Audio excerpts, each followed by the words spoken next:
Hey everybody, this is Steven with Healthy Fit Club, and I'm here with Paige Clark in the same location. Normally she would just be a little square up at the top of the screen. But we're in the office together today. Paige, as most of you know, is a genius when it comes to supplementation products, the whole body. She has like 16 certifications as a holistic practitioner.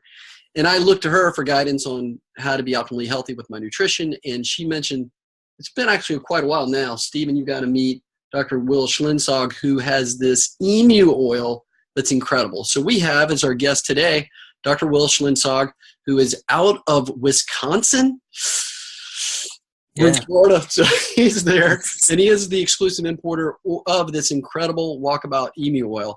So today, we're going to tell all of you why this is a very unique substance, why just about everybody can benefit from it, and we'll go from there. So I'm really excited to hear about the specifics of this oil that, as I understand, comes from a bird that's been around for 100 million years. And the male bird pretty much does something that no other male anything does, from what I understand. We'll get into that, I guess. Welcome to the show, or our interview, Will. I'm so glad to see you again. And before we get into all this, I wanted to just state that you have a wonderful practice as a doctor of chiropractor. You have numerous certifications and advanced capabilities, and you've been helping people all over.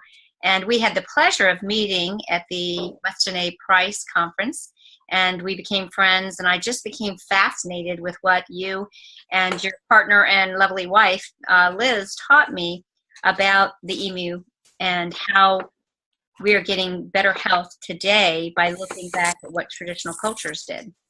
So thanks for being with us. Hey, thanks for having me. And you've got the two little bottles. Pull those around. So yeah. I know we'll show them later. But yeah, I've got them handy. I want to look at them myself. I definitely want to show the products. And so tell me, Will, how did you guys come about realizing that there was a food? We can go into a little bit history maybe of how Weston A Price had determined that people from Australia were some of the healthiest people. And then how did you end up realizing you wanted to be a force in bringing this to the world? Well, it's a short, long story. I worked at a chiropractic office and encountered a girl that was from Australia, and through her, she gave Liz actually an idea that emu oil was really a neat thing that was from Australia, being produced in Australia. Liz went online and did an extensive search, and it ended up with two guys. One's a farmer, one's an engineer, and they've been in business for about 25 years now. So we kind of joined their forces about 10 years ago. They were trying to get this product into the United States and were unsuccessful. After we made that connection, we made plans to meet one of the owners in Chicago, and I think that was in 2008. I'm pretty sure it was. And I spent 3 or 4 days going through boxes of stuff, reading studies and different things, and meeting the engineer guy of it,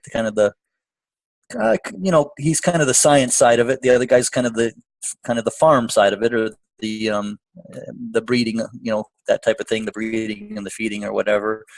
So we didn't know what we had in 2008, and somewhere along that line, because it was a fat, we contacted Weston A Price, Sally Fallon, and Sally suggests that we have the oil tested, and that's when things really kind of floored me when we had it tested, because we had it tested several times because we thought it was an error because of how much everybody that did test it, and we told like Sally what the results were. She says, you need to have that retested because that can't be right.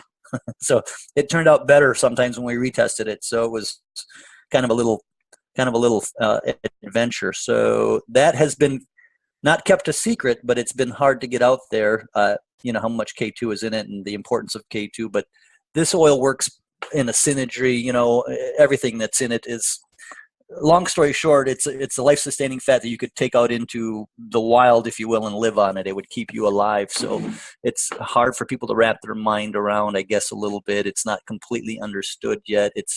It has a bad name. If you go online and Google emu oil, it will come up with fraud, because there was a guy in the American Emu Oil Association that produced zillions of gallons and, did some fraudulent stuff. We're getting pushed back on all corners, but you know what? We've been doing it long enough now. We know what we have, and I've changed people's lives with it in my practice, and we've got hundreds, if not thousands, of testimonials with that it has put people into remission and diminished their symptoms of autoimmune diseases and different types of arthritis and traumatic brain injuries and CTE, chronic traumatic encephalitis. I mean, it's very broad, and it's actually, I believe, because what's in it is that we're not getting it in our daily diet anymore because grass-fed has gone, and I don't know if you know this, but big ag is really pushing back on organic and really pushing back on grass-fed stuff, so telling people it's not safe, that kind of stuff. So the problem that we're having is the same thing that small organic farmers are having too a little bit. They're competing against a little bit bigger, customer, basically. So the benefits of this are insane. But it's beyond K2. Yeah, and doing some research, I did hear like the one just big, huge plus is that it's an incredible anti-inflammatory, and for the gut, it'll restore the biome as good as anything. Yes. With the calcium delivery with K2, that takes the calcium where it's supposed to go and removes calcium from where it's not supposed to be, as far as bone spurs and things like that. So as we get into this dialogue, I want to make sure people know that there's some really good stuff coming when we start this discourse as far as what this stuff will do for you. And I even heard when some people may say, well, it sounds like some crazy snake oil. And like you'd say, well, snake oils could be even better, but it's more expensive to produce. So yeah.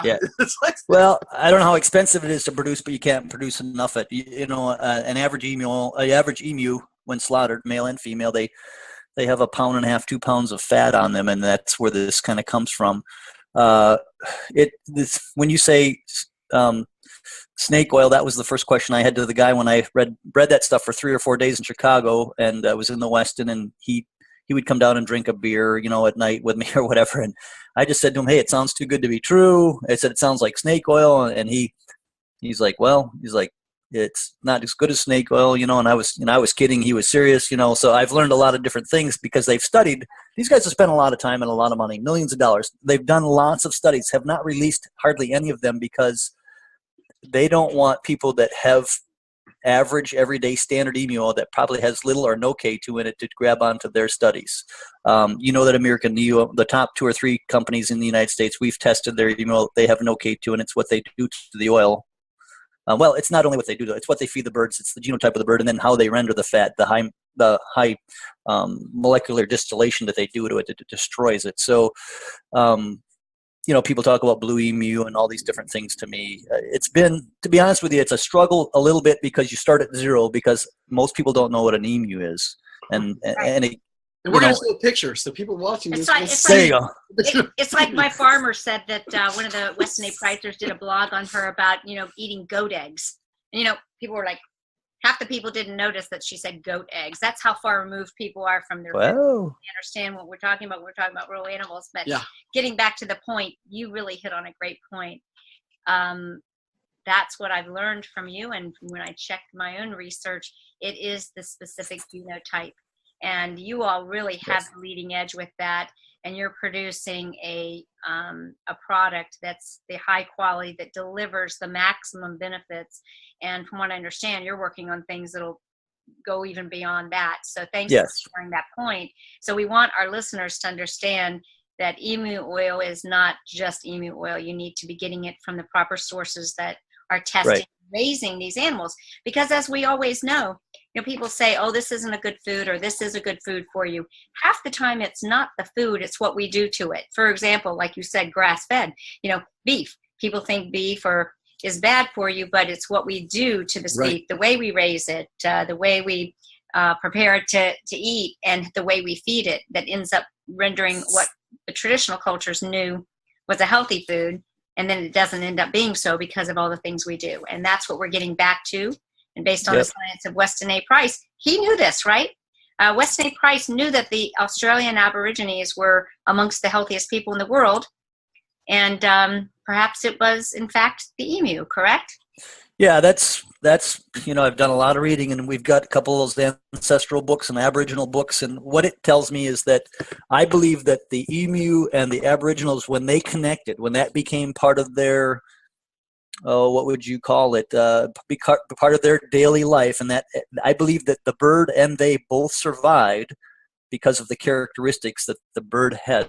Without the bird, the Aboriginals wouldn't have made it, and without, quite possibly without the Aboriginals, the bird may not have made it, basically, because they farmed these things, I would assume, and they harvested them and they hunted them or whatever, and they followed them probably, and they followed their food, and that's kind of like following the sun a little bit. I think going south in the winter, it's that was their real sustenance and their source of food. And they used to take a kangaroo skin and wrap people in it and pour it full of emu oil to people that were terminal or people and bring people out of things that they didn't know what they had and that type of thing. So it's really there's a lot of stories in there that tie those two things together, and I believe there's a reason that the bird made it 100 million years because of its fat, basically, and I believe that the Aboriginals 60, 80 million years because they were using this as their primary source of, kind of like the Intuits, they were using this as their primary source of food and fat, basically. They ate the whole bird and did crazy stuff with the fat. I've been doing crazy stuff with the fat too, by the way. You probably haven't heard, I had a kid that came in with a stress fracture, and the first thing I do in my office, which may or may not be legal, I check blood sugar on all my young people, and they're all really high. He was 150 plus or whatever. Yeah. But what I did with him basically is I converted him into a overnight paleo person, and he was 100% compliant basically. Got his blood sugar under control basically within the first 24 to 48 hours. But at night when he slept, he took a Ziploc bag. He had a stress fracture of his third metatarsal. He took a Ziploc bag, put 4 ounces of emu oil in it, basically, and then put a sock over top of the bag so that he had emu oil from the ankle down. They told him that the medical profession put him in a boot and told him not to walk on it, not to stress it, not to strain it, that he would be out for 6 weeks. He was about 75% of the way through his high school basketball season. I had him back playing in 18 days, basically, and they went to state in basketball, and that's why I did this kind of whole thing for him. That story is that idea of putting it in a Ziploc bag and wrapping his foot in it came from the kangaroo skin and putting people in it, and I just thought, well, if it works for the people, it's going to work for the stress fracture. Dr. Will, I did hear that story in one of your other things that I researched, and so I was curious. So you're talking about, you've got a big Ziploc bag. So you're talking about a big Ziploc bag. You put his whole foot in it, put the oil in that. Zip it up. Yeah. You put a sock on top of that, right? Yep. So he's got a thin layer, probably a 1/4 inch layer of oil all the way around his entire foot from the ankle down. I did the same thing with a high ankle sprain where they said they wasn't going to play in the neck. I had 24 hours to fix that guy. And then during the day, you said you put wet bandages with the oil and around the leg in the daytime. Correct. And then and these people that have stress fractures are because they're not supposed to. You were saying that this is because they've got weakened bones because they're malnourished, not because of the actual stress that they're in the sport. They shouldn't have this stuff, right? And you're getting them back to health. We're not making the kind of bones that we should be. Yeah. Well, you can on rice, pizza, and cereal. I mean, that's what that kid was living on basically, and hooked on it. Pasta and rice and cereal were his 3 go-tos basically. He's like, when I told him I wanted him to eat 6 eggs for breakfast, he looked at me like, 6 eggs? What are you? I was like, okay, eat as many as I do. I eat 6, and I'm 50 something. You may as well join the team type thing. But change that kid's life. That kid now is changed from being a physical therapist to he wants to be a chiropractor when he gets done with college. There you are, changing lives. Well, on that subject, he kind of touched on what he does. Well, I know. I wrote that. What www What would Dr. Will do? So before we get into that, let's talk about the story. I was really intrigued in how you talked about the history of these birds and them evolving over 100 million years, and how they're hatched and how they're raised and who looks after them. Can you just tell the story of this bird? Because I think that's fascinating. That the male. That the female and then the male does what? He sits on these. Tell the story. Yeah, and it's that's kind of a story that we tell at every show that we go to, and probably 100 times a day to 100 or 150 different people. But we went to Australia last fall. And we went into 3 different farms, basically. And one of the smaller farms, there were 2 males sitting, which is pretty rare. They were sitting together. So they had about 30 eggs, 15 each, roughly, under each of them. We got as close as we could. But they sit on those eggs, and they are a little bit like they're drugged, the birds are. I mean, I'm going to call it semi-hibernation. They just really aren't really, but if you get close, they'll come alive and attack you if you get too close to the eggs or whatever. But those birds sit there for 54 days. to incubate and hatch those eggs, and then they raise the young until they are a certain age, and then I guess maybe mom does or does not take over, but she lays 3 or 4 sets of eggs, in a year's time, and this happens kind of repeatedly. So the male is actually, I call it men are the new women, because a lot of my friends are raising their kids, but and the wife is out working. But anyway, they don't even get up to go do anything. They stay there. Defecate, drink water. They sit on those eggs. They sit on those eggs, and when you talk about it, I guess my point is when you talk about it, and then you stand. I think we were 8 or 10 feet away. I think we even have a picture of it. It has, and you just stand there and stare at them, and they don't look at you. They kind of got their eyes closed, but it puts a different.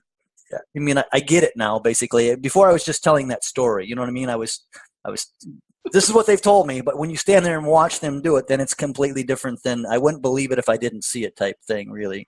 So that was fun. And then we went to, all the different farms. And as the farms got bigger, because the last farm we went to was like 240, 260 acres fenced. We were on the Outback, and I'm from Wisconsin. The bugs got bigger. The air got a little thicker. There weren't any power lines. There was no cell service. It's kind of that experience basically, where if I get in trouble, who do I call? Well, there isn't anybody, and you can't call them. But anyway, yeah. But seeing the animals in there walking, we walked amongst several hundred emus. Liz and I did, and they are not a violent bird. They're kind of a curious bird. They will peck at you and stuff, and I think that's really how they communicate, to see what your response is going to be, that type of thing. So the whole experience of being immersed in that, we're going to go back, obviously, because who wouldn't go back to Australia, but it gave me a new reverence and respect for the animal that we are, I guess the vegans would say, slaughtering, but every bit of the bird is used. It's really harvested primarily for its meat. The fat has always been in years past. That fat was 25, 30 years ago, that fat was discarded basically. Wow. So yeah, but to go from guys that have been in business 25 years now, 15 when we got started, to think that they didn't know that what was in it that was getting all these results, what they had. Yeah, I think. And they've been very generous to me, because Liz and I, through Sally Fallon, and I'm going to say Liz, I'm going to give Liz all the credit, because I like to be the chauffeur, not necessarily the person in the back seat. When the K2 thing was kind of, and the reason I was comfortable, or why I really like that news that we got from her about the K2, is because I was getting these results in my office. It fixed everything. I mean, people came in with weird stuff, and I gave it to them for weird stuff, and it fixed other things that I didn't know they had, like suicidal thoughts or thinking about attempting suicide. And so I was like, there's got to be, and we know now what vitamin K2 MK4 does for the brain, and then it can remyelinate, and that it can put the fire out, and that it restores the villi and the crypts and all that stuff. I mean, and I'm kind of, so I'm not getting real specific, but you know what I'm saying. What is crypts and what is myelination? Well, the myelination is the lining of the nerves. Well, you're the doctor. Yep. Yeah, it's the protective lining, and it's like an electrical wire, that has the plastic on the outside. When that stuff starts to demyelinate, you start to get all kinds of weird neurological symptoms. And I had a guy, and I shouldn't deviate, but I had a guy come in with Parkinson's, and I gave him, and I always give emu oil to people when they're kind of skeptical, and he started taking emu oil, and he came back a few weeks later and said, hey, he said, he goes, I'm going to stop taking emu oil because I want you to adjust me, because I think your adjustments are helping, my Parkinson's. And I said to him, and this guy's I'll just call him Tom for lack of a better name. I said, hey, Tom, I said, you're kind of, he was the guy that laid on the table and said he was going to pay me if he felt better when I got done. He was one of those kind of patients, basically. And I'm not intimidated. He's older than me. I've been doing it a long time. But I said to Tom, did you ever think that it's both? Because getting a chiropractic adjustment is like putting water on your garden, and the emu oil is like putting organic fertilizer on your garden. And I said, you really need both. But he has gone back and forth, and he is now basically getting some remission of his Parkinson's syndromes by getting adjusted, which takes pressure off the nervous system. And he's taking emu oil that remyelinates and then does pretty much everything that you need to do, fixes his gut, fixes his brain. And when that started happening, I was kind of taken back, because I thought, oh my God, I'm doing stuff that I can only dream about. And this was like, when you dream, I want to help everybody. I started to do that. And sometimes I wasn't adjusting people. I was just giving them emu oil, and I started to help them. And I was like, okay, I need to know what's in this and why this is happening. And I became a believer, because I have a torn rotator, And I rubbed it on my shoulder one night and I slept all night, and that got me in. And I just said to my wife, I don't know what's in that stuff. And I didn't use the word stuff, but I said, I don't know what's in that stuff. But I said, I am very interested. And that was approximately 9 or 10 years ago that happened. So I'm kind of giving you a long answer to a short question. No, but Will, when you say that, I want to kind of highlight a point. You know, you mentioned putting the one of your patient's feet into the oil. You mentioned rubbing it on your shoulder. I want to make the point that this is such a vital nutrient that when we take it internally and we apply it externally, we're getting great benefits. And I mean, your wife has a phenomenal skin. I commented on that when I saw her, and consequently it has become part of my beauty regime. I love the way this product, you know, again, because what we're talking about is many other nutrients other than correct. Omega-2. We're talking about a full complement of omega-3, 6s, and 9s in a beautiful and balance. 7s. Yeah, exactly. Yeah. What's a 7? I didn't even know what that was. So you've got your GLAs and everything. And so I think more and more people are realizing that this can be, and I like the idea of if you can eat it, then you can put it on your skin. Don't put things on your skin. You know, I'm an aromatherapist. I mean, I love aromatherapy as a modality. And so I think this is great that we can put it on our skin. Yeah, you were telling a story about how your massage therapist would well, drink your oil you're using. They're like, I'm not drinking that. Yeah. Like, she has, it's actually a kind of a white, you know, here's my problem with every once in a while it shows people will not taste the emu oil. They will not touch it. They will not. And I grew up on a farm, so I'm coming from a whole different perspective or whatever. But what's funny to me is that people will take petroleum products, anything from KY jelly to massage cream, that is full of, I'm going to say, probably known entities to cause cancer, carcinogens, basically, and they'll rub it all over themselves, whether it be sunscreen or whether it be, and when you muscle test with that stuff or whatever. But I try. And I've got a good friend that I think I told you that produces edible sunscreen, and I sell that in my practice and stuff like that. And people think I'm nuts, but I'm saying to them, do you know where cancer comes from? And they'll say no. And I say, well, I do. And it's like, you know, and I go through the whole thing, the vitamin D story, that if you block vitamin D, your body can't defend itself. If you look at and I'm getting into a sidebar conversation, but if the sales of sunscreen and the cases of melanoma, those graphs are parallel, and they're parallel for a reason, because when you take the natural defense that the body has to protect itself away and it doesn't produce vitamin D, melanoma will take its place, camp up there, and set up camp, and that's what you will get. You were getting too many damaging rays, not being able to protect yourself. I don't know if I look tan today because I didn't put any oil on my face because I wasn't planning on doing this or whatever, but people have to understand that everything that they touch, every car they get into, every surface that they lay on, every bit of fluid that they put in their body has some type of either positive or negative impact, and it could be a little bit of both.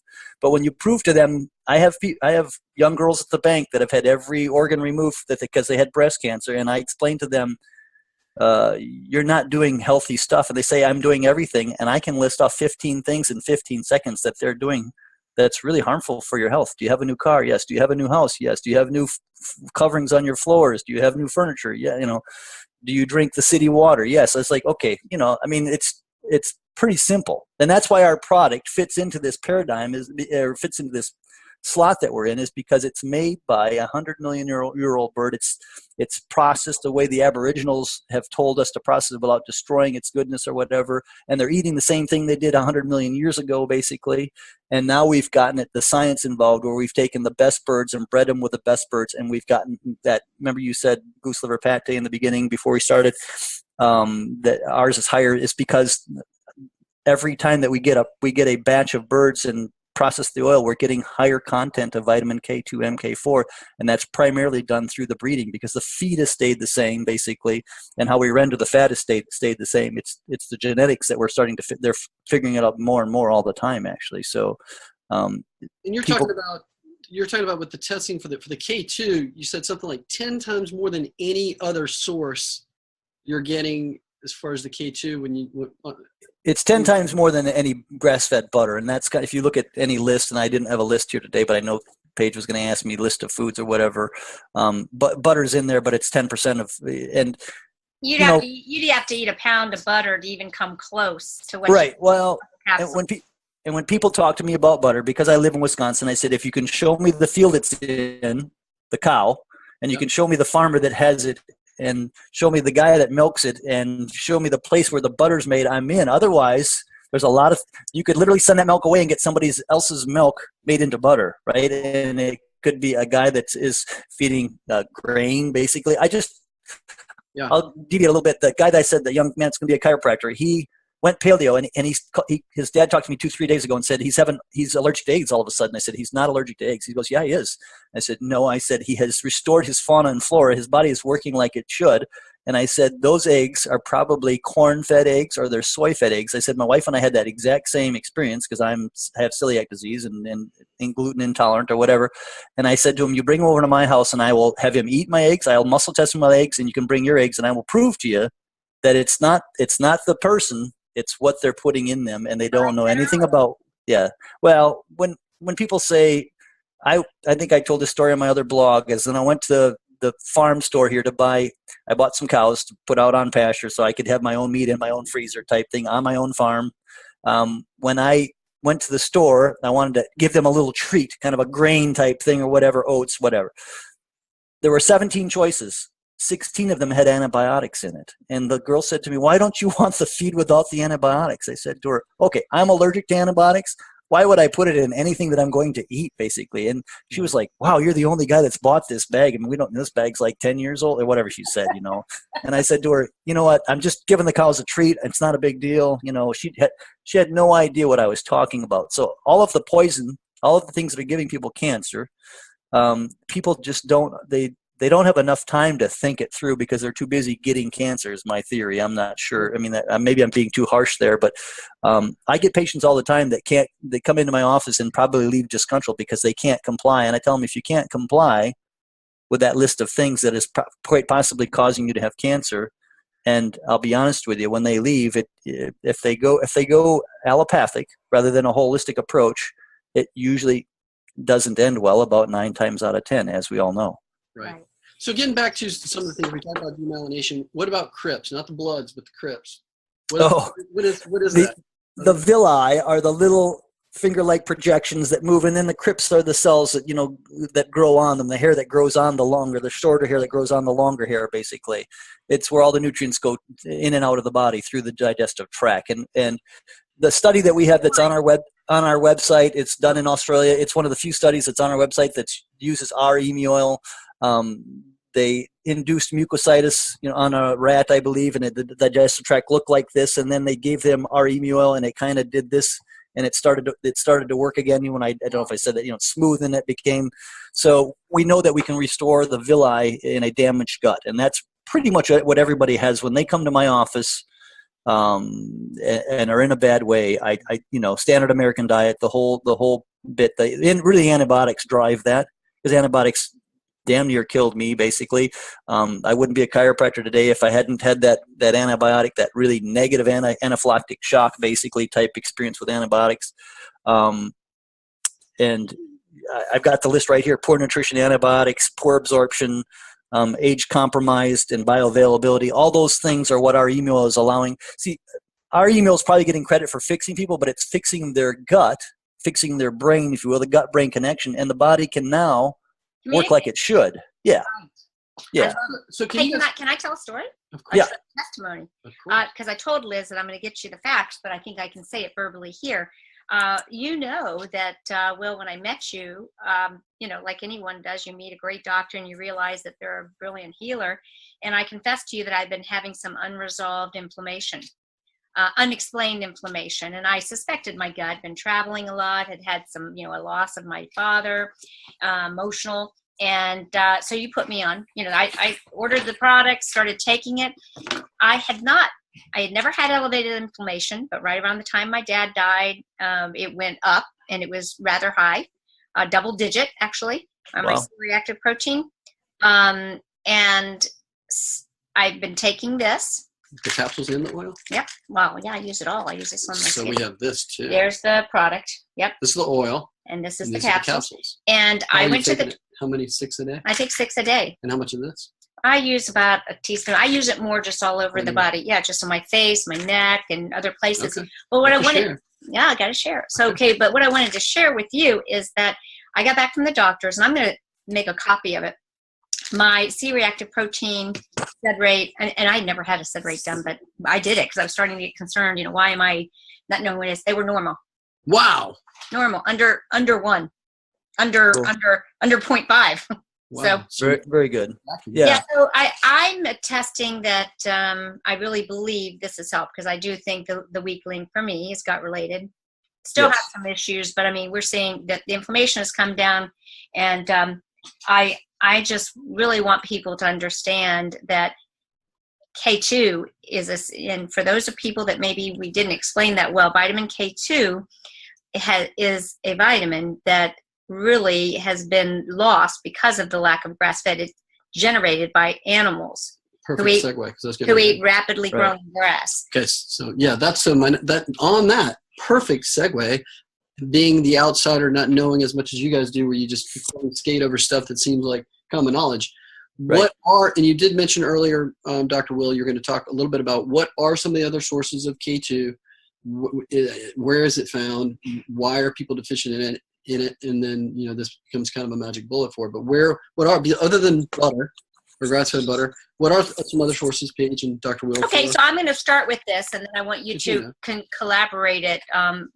Because you and I are both fans of traditional foods, or I call it the return to real food, to get our nutrition. And like Stephen says, he said, I know about supplements. I like to say supplemental food, because I'm really not about supplements. I don't like synthetic coal tar derivatives, like real food. But, from how much do we need? We're just not getting enough, because our food's not grown and our soil's the situation. But according to some research in a previous interview that you and Liz had done, we know that from a pure content, the highest content of K2 is natto, which I call it stinky fermented soybean from Asia. But be my guest trying to eat that stuff. It doesn't taste good. But it's not really, am I right? Well, it's not really the most bioavailable. It's not that form that you and I prefer that we find in. Well, it's MK. First of all, let's be very clear. It's MK7. Right. It's not NK4. Mm-hmm. MK7 is a completely different animal. It's about the 4th on the list. It's probably 4th in importance. There's vitamin the MK4 and 8 and 9 and then 7. Basically, it's a trace. We have I don't know if you knew this or not, but we have a trace of MK7 in our emu oil. Right. So the preferred amount is the preferred form is MK4, which we get. Correct. What's the difference between K2 and MK4? Well, no, you've got K2 at the top, vitamin K2. So what kind of K2 is it? Is it MK4 or MK7? And correct. We're saying that the MK4 is the preferred, more bioavailable, more active form. Right. And then MK7 is the less active form.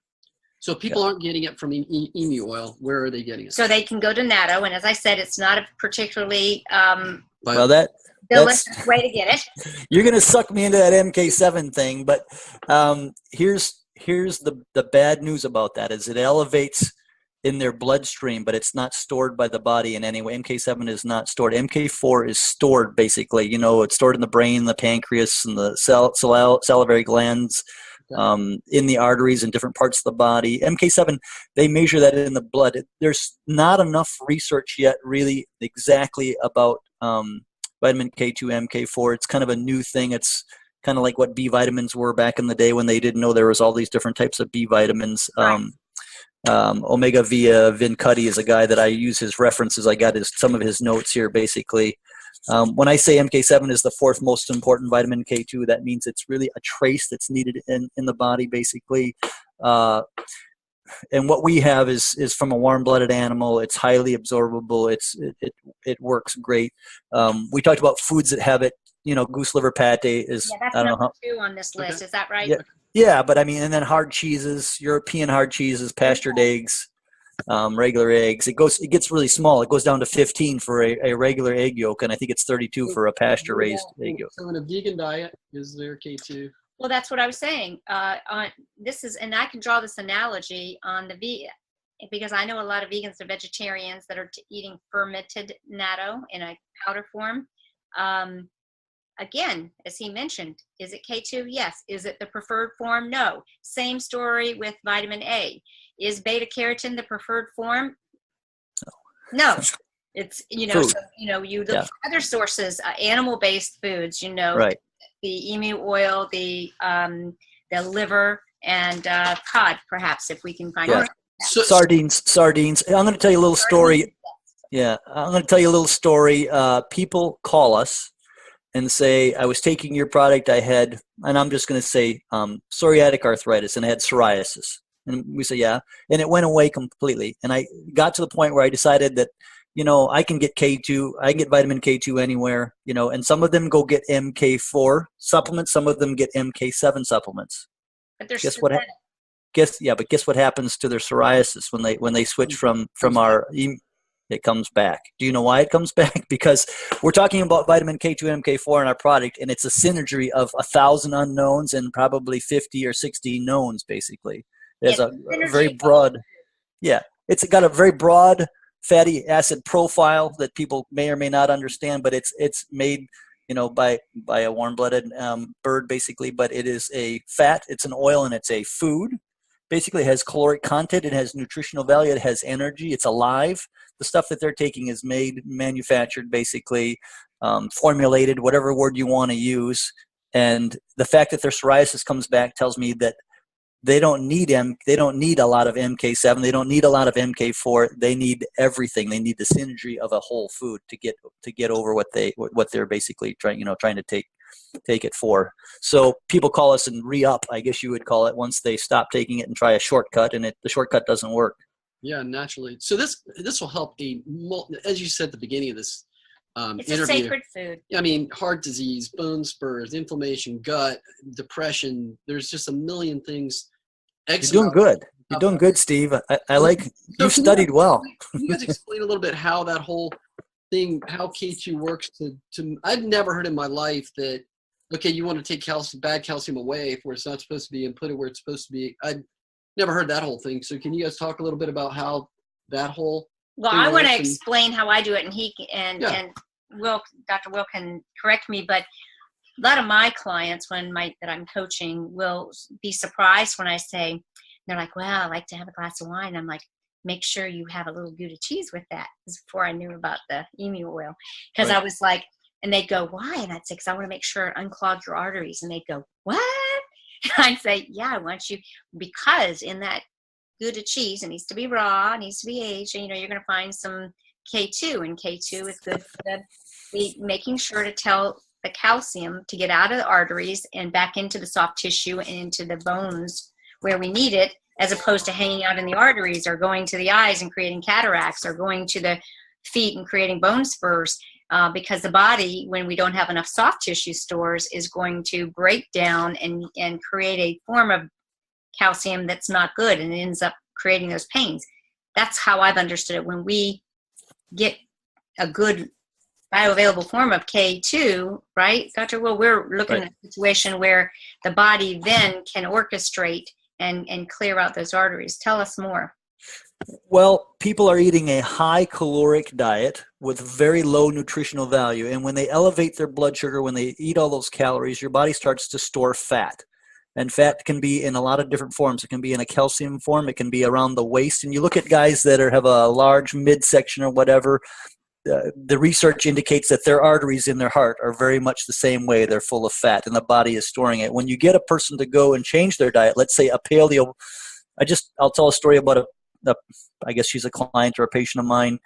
She's lost 60 pounds in like the last 2 or 3 months, and I didn't really pay no attention. She came to me the other day and was really proud, and I said, oh, you look great. And she says, well, I need to lose 40 more. And I said, yeah. And I said, are you doing everything I said? She goes, I gave her the book. I gave her Primal Fat Burner. The first book's a little, Nora's book is the first one's a little, it's a little cumbersome and what would you call it, scientific based. And that's the other one's that got me eating that way. Me too. And I got Primal Fat Burn recently, but yeah, that book changed. I used to eat 6 times a day, every 3 hours, no low fat, and I just 180 completely based on that book. Right. So I get people that I think we bought 50 books. I hand the books out, basically. I keep a list of who they are. I go and check on them once in a while. Well, she had lost 60 pounds from the time I gave her primal fat burn to the time I saw her again. She's in the same building. I walk by her office every day, basically. And I gave her some topical oil, and she had an embroidery business where she got needles stuck in her hand. She stuck her hand in the machine, and I was opening some boxes at my office, and I had a 2-ounce bottle. I gave her some. I said, there's a topical oil too. And she's like, oh, I didn't know that. She went home and put it on her hands. She came back to me and said, oh my God. She goes, my hands have never felt so good. So you can take it internally and fix, let's say, you can get some remission of calcification of coronary arteries, but you may not get removal of arthritis in your knuckles, whereas she had 2 needles. One went through her bone and one went through her joint, basically, when this happened. One was surgically removed. The other one she pulled out herself. But make a long story short, topical can do stuff that the internal can't do. But when we talk about, it activates a protein and attaches to calcium. Calcium just gets hung up in our bodies because it's there. It's kind of an energy molecule. It has no place to go, and it starts to deposit in usually the walls of the arteries, sometimes the midsection of the body. And things start to calcify. Kidney stones, emu oil works on kidney stones. It works on gallbladder stones because we have so many calories and so much, I'm going to call it junk, floating around in our bodies that it's just like the city water that we run through my Berkey here. We start to get, chunks of calcium deposits in the Berkey. Basically, we have to clean it. We have to clean it out. I mean, that's what our bodies are. Our bodies really are just a filter for anything that we put in it, right? And so when you activate that protein and it grabs onto the calcium, and I think you guys know that I have a study of a very good friend of mine that had 3 arteries that were in the 90 percentile page. I think I talked to you about this at Weston A Price. It cleared those arteries in 6 to 8 weeks by taking 6 capsules a day. And I tell the story that he, years later, about half a year ago, he stopped taking emu oil, and within weeks, he started to get shortness of breath. Wow. And he started taking emu oil, and it went away. And he knows now that he has 2 options: triple bypass surgery or to take emu oil on a regular basis. And I'm not exaggerating. Bypass. Wow. Yeah. And I'm not exaggerating, but he is a guy that his wife likes to bake. So his standard American diet is a lot of baked goods, basically cookies, cakes, candies, rolls, donuts, whatever, bread. That's kind of pancakes. I always like to throw pancakes in there because he eats pancakes in front of me once in a while. You can consume that stuff, but eventually it will run you down, tackle you, and probably kill you because it has all of those calories and no nutritional value. And your body's got to do something with that, basically. And this person's. Yeah, and that vitamin K2 and our emu oil does a tremendous job with helping your body regulate sugar and all that kind of stuff. And there's a lot of research on vitamin K2 and all that type of thing. What I'm trying to emphasize is you just can't go to the store and get a bottle of vitamin K2 MK4 supplement of whatever kind, 7 or 4. It's not going to do the same thing that our oil does, and that's where I think there's some disconnect in people, because I go to a lot of shows and I test a lot of people with a lot of products in my office. And I think there's a large study that was done. It's in my office. About 75% of the stuff that people are taking doesn't test well for them. And they don't understand that. And I've never, Paige, you might know this, I've never tested anybody with emu oil that hasn't tested strong. And it's because of what it is. That's why I just absolutely knew that we were destined to stay connected after that first meeting, and because we both know that the whole food does magic. And I'm very particular. I don't like to sell things or recommend things for myself or family or any of our listeners that I don't take myself or eat myself. And right. I think that the fact that you have done your research and you're continuing that is huge. So everybody needs to take this stuff. Bottom line, are there any contraindications? You just mentioned that there's never been anybody you've tested that isn't going to respond well to this Walkabout emu oil, either the capsules or the oil, or both. I could probably find somebody for you. There was a girl at a show, and I think I told the story in the past. She said, I'm allergic to, I think she said poultry. I said, oh, that's really interesting. I said, hey, she goes, I would never take emu oil. And I said, oh, that's fine. Can I test your skin? I put a couple drops of emu oil on her, I think on the inside of her arm. You try to go to an area that doesn't get a lot of sun because it's a lot more absorbent. The skin is a lot more absorbent. And she turned red immediately. I pulled her aside where no one could hear. And you know what I said to her? You are in a lot of trouble. And she said, what do you mean? I said, you have taken either a flu shot or a PAP, the human papillomavirus or whatever. I said, you've taken something. I said, and it was probably cultured in an egg. And I said, you have an egg allergy or you have a poultry allergy because of something that you did. I said, I believe that emu oil would help you. And she was still skeptical. I muscle tested her. She tested strong, but she was so sensitized to poultry from something that she had ingested or injected, I'm going to say, Right. that I said to her, when I say to someone, you are in trouble, that means you play the wrong card, it goes really bad for you. If you figure this out and fix what is wrong with you, and in this case, probably her gut, and probably it's floating. She's having an autoimmune response, and she's got something floating around her body that her body is attacking every second of every day. Wow. And that's the allergen. That's what she did, and she didn't ingest that. I'm pretty sure it was injected, actually. Gotcha. Because once And you break you're exactly right on that. After having watched that recent Truth About Vaccines, and Right. Oh yeah.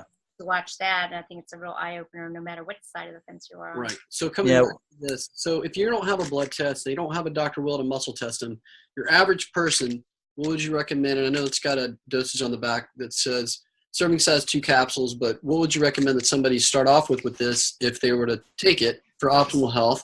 And then I guess as they go along, but. A good question. The bottle says 2 capsules 3 times a day. Do you know why? Because most people will do 50% of what the recommendations are.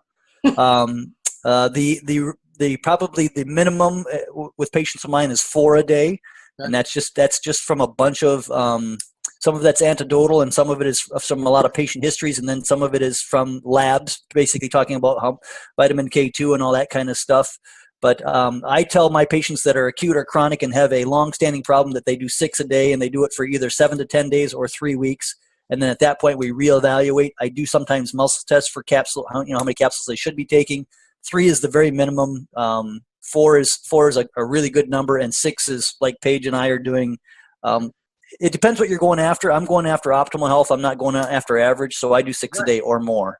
Gotcha. And then this you just put on your face or anywhere you have some kind of or pain on them. Yes, that is a topical. When I get a massage, that's the oil that's being used, and all the oil is the same.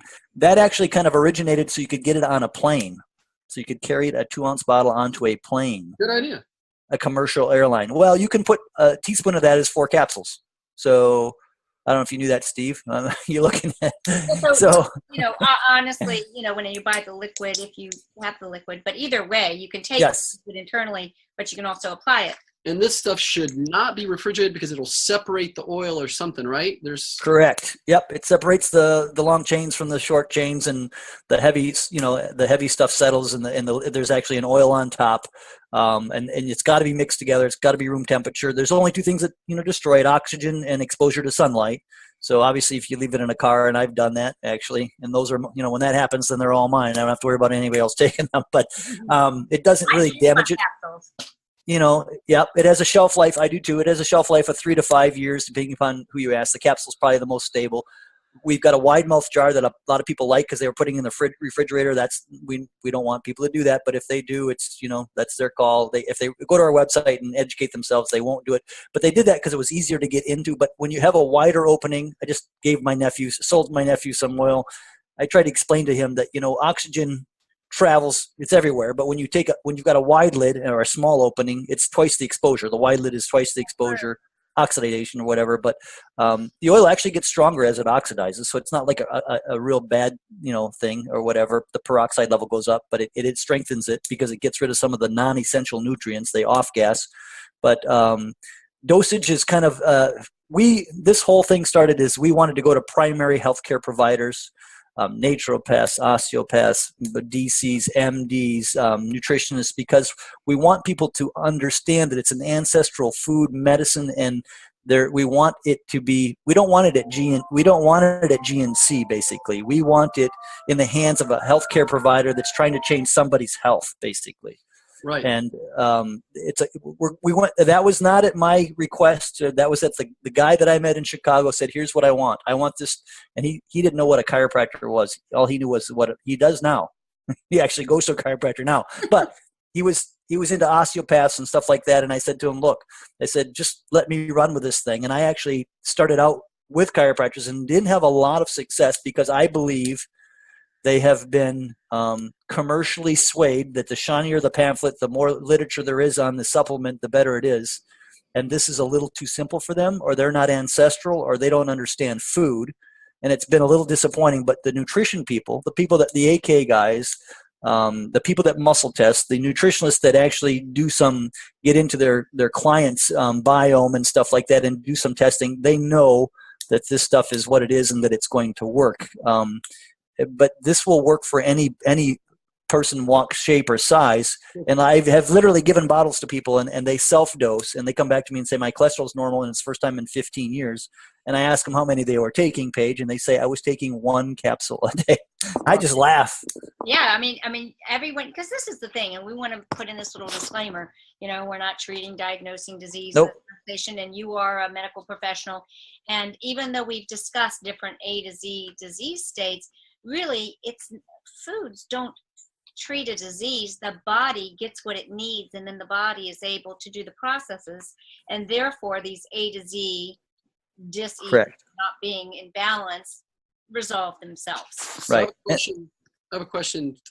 Somebody that was telling me that their kids will not eat anything except bad food. So if you've got somebody like that and the parents are having a hard time getting to eat whatever, and they don't want to take pills, can you put this on the food, or yep, you administer this sneaky, to a kid? Sneaky mom. Yeah, sneaky. So how can sneaky mom yes. get this into the kid's diet? You can, and I believe it's odorless and tasteless for the most part. If you put it in, I think it has a good taste. I like it. Yes, but I'm saying you could put it on someone's salad and they would never know. You could put it on top of a burger, and I don't think they would know. I mean, if they're still eating their oatmeal, put it in their oatmeal. For God's sake. Hey. I hope it was.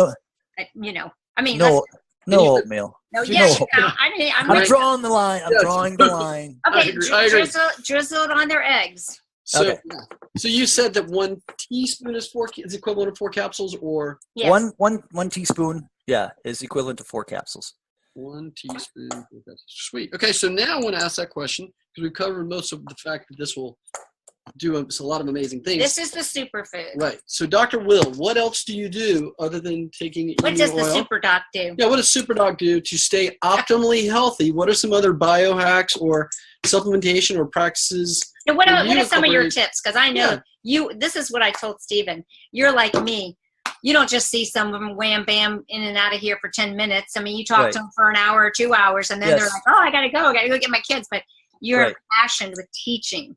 And originally the word doctor meant teacher, but it got co-opted by the AMA. And so we know that a doctor is supposed to be a teacher, and God knows what you can teach in the 5 minutes. But when you're looking at a computer screen instead of a person. So tell us what you do when you see people. For you, for me, yeah. Be as healthy as you can possibly be. I mean, it's not that I don't care about your patients, but you're a healthy guy. What do you do for yourself to be in peace? Well, I am a former athlete in my own mind, I guess you could say, and I've gotten away from being an athlete because at a certain age, the injuries accumulate, and it's more detrimental than it is beneficial. Mm-hmm. There's a ton of research that a 30-minute walk 3 or 4 times a week is more beneficial than just about any other physical activity that you can do. I read that paper. Yeah.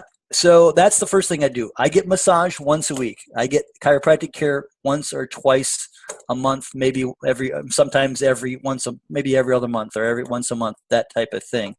I eat a lot of cruciferous. I believe that the liver is vitally important in the biome and the health of the human body. I have celiac disease, so all the people that misdiagnosed me told me it was my liver till I went to Thomas O'Brien, who told me you have celiac disease, and I went down that path and figured out that is what I had. My dad had 12 feet of his small intestine removed, so it made a lot of sense to me that I had celiac disease. Besides cruciferous, I don't eat anything, and I might exaggerate a little bit, but I don't eat anything if I don't know its source. I mean, I literally look up products. When I go to Costco, I look up where these nuts come from. I want to know what country they come from. I want to see the guy. I mean, I do all that kind of stuff. It's very restrictive, but I can tell you this: you do not get fat by being choosy about what you put in your mouth. I have gotten thin by being choosy with what I put in my mouth. Basically, I drink a lot of green tea. I drink very little black tea. I am starting to. Where do you source your green tea? Oh, I think Bigelow, which I unfortunately, but I have a cupboard of green tea, so that's a whole nother talk. But it's not just regular green tea. It is not. In a box at a, He looks for teas that are grown in good places. Yeah. And Okay. Yes. There's a list of organic ones, and there's a list of ones that you shouldn't get and stuff. And I try to get the ones that they're good and that are cheap, basically, because I drink a lot of green tea. Probably, I don't know if you can drink too much, but that type of thing. And then I've read a little bit on fasting and stuff, and I'm trying to introduce a little bit of that. I do not do what I'm looking at, Steve, not you, Paige. I don't do well fasting. Like have a meal at 8 o'clock and then eat at 5 o'clock at night, and maybe have some nuts in between. I don't do real well on that type thing. So I thought it was going to be the next greatest thing for me to get like really fit, but it actually was.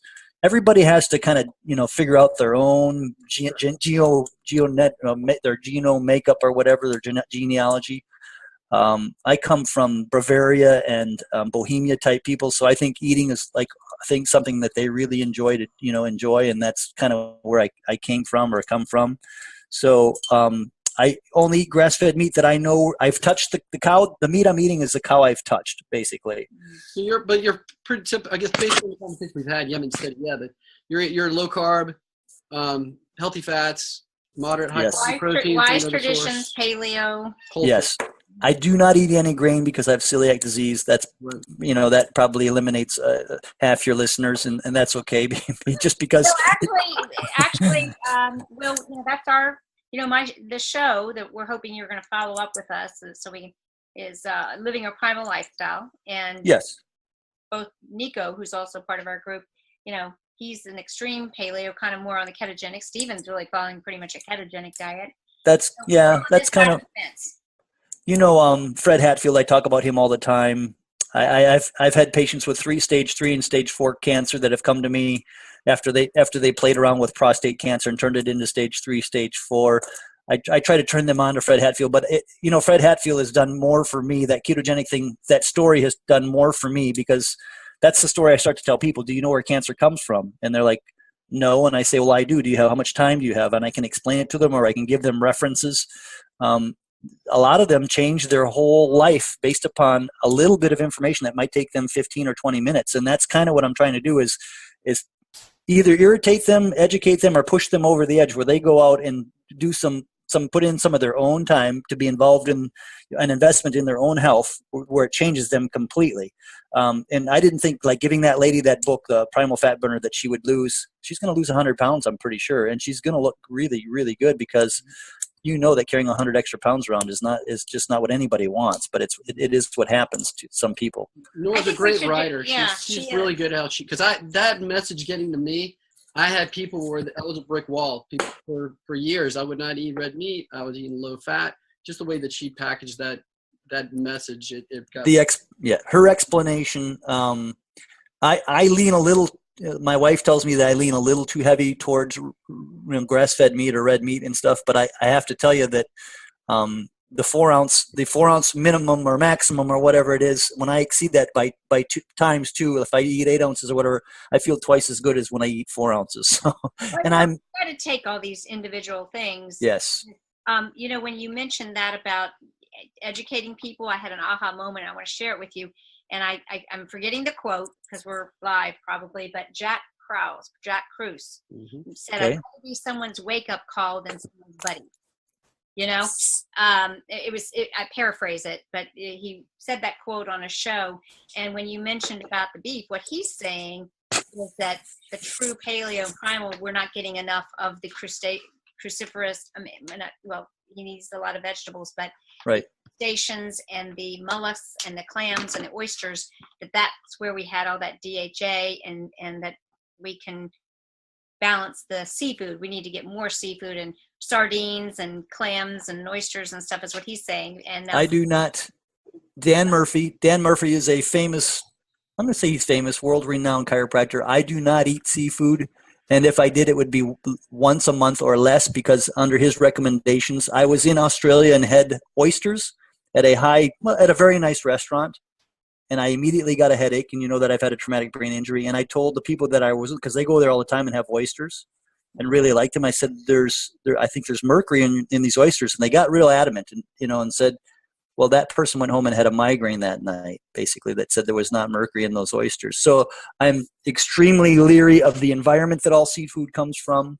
I'm told, but my advisor tells me not to eat seafood. And if I did, it was once a month. I've had a patient, I think I told this story, a 32-year-old guy that was eating what, I don't know what they call it, freshwater salmon, whatever. And he's eating salmon on a regular basis, and he almost died from mercury poisoning. So for me, seafood and I are about as far, and I grew up on a farm, so, seafood is about as, when you grow up on a farm in Wisconsin, you don't even know that there is a sea to have seafood in, basically. Well, and again, a lot of where you grow in the state. Yes. But it's interesting. That could be a whole nother show we could do. I was just making the point that the followers of, and he's got quite the followers, talking about getting that, some of those DHA fats, but also he's big on the he'd probably be big on this product.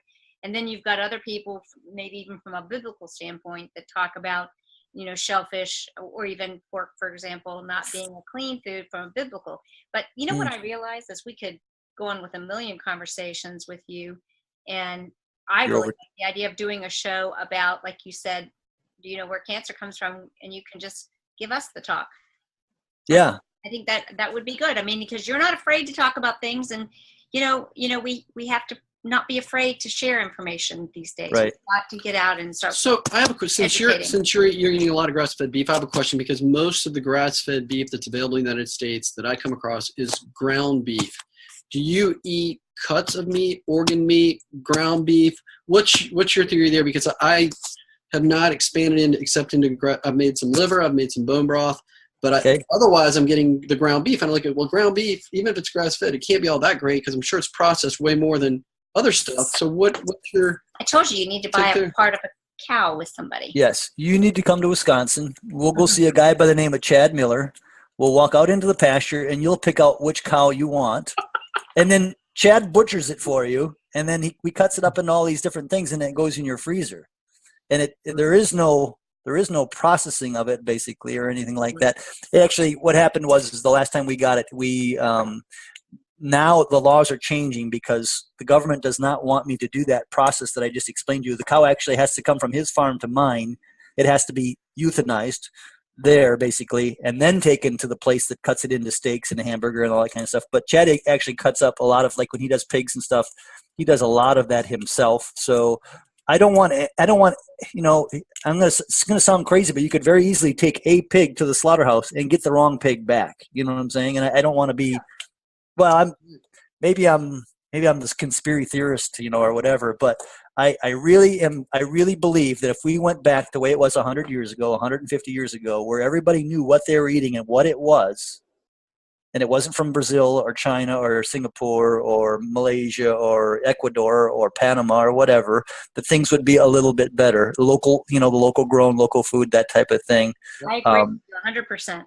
I know it's a very small percentage of people that practice and believe and do that.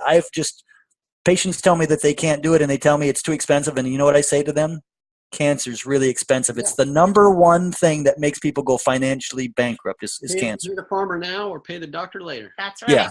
Well, I don't even think paying the doctor when you have cancer works because it ends badly.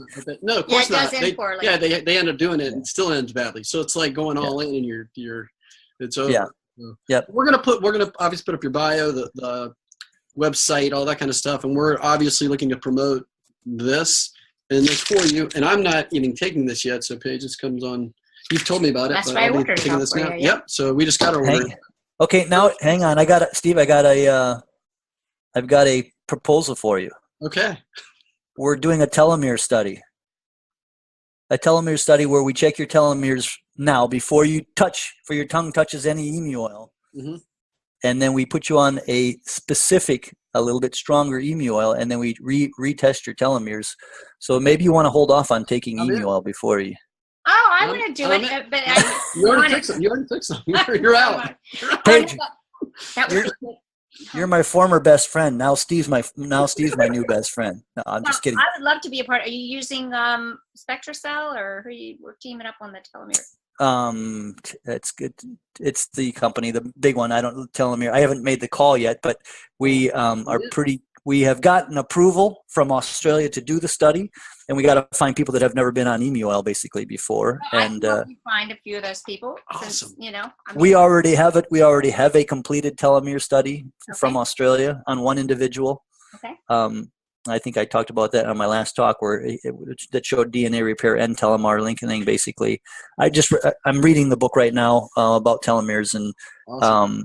it's stuff that you can't do this with you can't go into GNC and do what we're going to do with this study. Basically, there isn't. Yeah, you couldn't take one of everything at GNC and get the results. Basically, it's not there. So we're excited about that. It's outside the box. It's a little bit curvy, I think, probably for some people. Every time I go to a show and start talking about ancestral medicine, I lose probably about 90% of the people, and then I grab the bottle real quick and have them pop one in their mouth, and they find out that it doesn't taste bad. I bring them back, and then I lose them because you have to kill it to get the oil. You know, there's a lot of roller coaster in this, but this has been around a long time. You said you did something at Paleo FX and people went insane. Like that was like the. Oh, I put the world's best fat up on the on a whiteboard basically, and people came by and challenged me, and that was great because it got them to think, and it made me do my little speech about you can take this out into the desert and live on it, and there's nothing else here at this whole show that you can do that with. I said you would be. That's a great point. Yeah, and it worked, and then it increases VO2 max, and that kind of. I got Ben Green to write an article about VO2 max, and he didn't have any idea what emu oil was, and I just went up to him at the last show and said, "Hey Ben," I said, "You're a big workout guy, right?" And he goes, "I was with you when you did that." "Well, were you?" That's awesome. He turns around and says, "Yeah," and I said, "Do you know that emu oil will increase your VO2 max? That vitamin K2 and all this stuff?" And he's like, "No, I didn't know that." So then, shortly after that, he wrote an article on VO2 max, and so it's fun. I mean, it's just it's a process. It's you can paint 1 million buildings, but it probably takes 1 million days. That type of thing. So attention of the right people. I mean, Dr. Cowan. I mean, Nora. Yep. I think even Joe Mercola, although I think that big people are starting to write about the importance of it, and then those of us are starting to look for what's the best source. And we found in Walkabout Health Products. We'll make sure and put this up. Is this important for pets too? I love Steve. Yeah, I'm glad you brought him along. I knew the guy, my financial advisor, I think I told this story. Maybe you guys have heard it. He is an ex-football player, played high school and college football. Came to me. He's 38 years old. He came up to my front desk in my office, and he had a tear in his eye, and he said, "I don't know if you know this," he said, "but my mom committed suicide at age 40." And I was like, and I thought, okay, like yesterday, or no, a long time ago. And it's like, it's really sorry to hear that. And he said, "I've been contemplating committing suicide for 1.5 years, and I've had headaches ever since I quit playing college football." He goes, "I believe you saved my life because 6 weeks after I started taking your emu oil, all my headaches have gone away and all my suicidal thoughts have gone away." Wow. And he says, "I need 4 bottles of emu oil." And I said to him, 4 bottles of caps. And I said, "Holy cow." I was like, "Why are you buying three bottles for the dogs, 1 bottle for him?" Oh my gosh. All right. Well, I've got an intro. So I'm thinking about. I know exactly. We call Stephen the serendipity super connector, but Stephendipity. Yeah, it's called Stephendipity. Stephendipity. Stephendipity, serendipity, Stephendipity. But yeah, no, we love the idea of working with you and helping to share this sacred food. And I'm hoping that we can get with you and do some follow-up shows so we can expound on how people are using this, and also learn what you're doing because you're really truly part of the real food movement. And the cancer thing too. And right. And whether it be cancer or any chronic disease is taking away the lifeblood literally of people all over the world. And you're a leader in that area and helping people look at the root cause. So we're excited because that's what Healthy Fit Club is about. Cool. We are a group of people that are interested in optimal health and peak performance and helping people find the truth. So we know that we're going to be able to work with you and connect help people out. Yep. You got some other things? No, this is definitely just not an end, but just the beginning. So as we build our audience, we'll repurpose this and, hopefully get your email out to, millions of people. So thank you so much, Dr. Will Schlinsog. Hey. Yep. Thanks, guys. Dog. Did I say it right? Let's call him Dr. Will, but Dr. Yeah, we can call you Dr. Will now. Schlinsog, but we call we him were Dr. having Will a contest to see who said it best. I did it really well last night, but we're just going to call you Dr. Will. in California they couldn't say Schlinsog, so we had to go with Dr. Will. So you could probably just go with Dr. Will. That's that what works. we're gonna do. Yeah. That's what we're gonna do. All right. Well, thanks for joining us. Yeah. Thanks, guys. Walkabout Health Products. Make sure you visit there, and we'll be hearing more from Walkabout Health Products on Healthy Fit Club. And I'll be in touch about the whole telomere study. I'm really excited about Yeah. it. Yeah. Okay, Yeah. optimal health. Peak performance. See ya. And maybe I can deliver the email myself down there or something like that. We'll take you down here in Florida. Let's do it. Let's make a plan. Let's do it. Yeah. I just got off the phone with my cousin that lives not too far from you guys. So. Yeah, Bradenton, right? He's in now you're gonna. He's in. Well, that's okay. We'll Fort Myers. Fort Myers. Very, very close. Very close. We'll Yeah. work. Yeah. Work something out. Working on it. Okay. No problem. Yeah. Thanks so much, Will. Take care. All right, guys. Have a Thanks. good day. Thank you very much. Bye bye. Okay. Bye.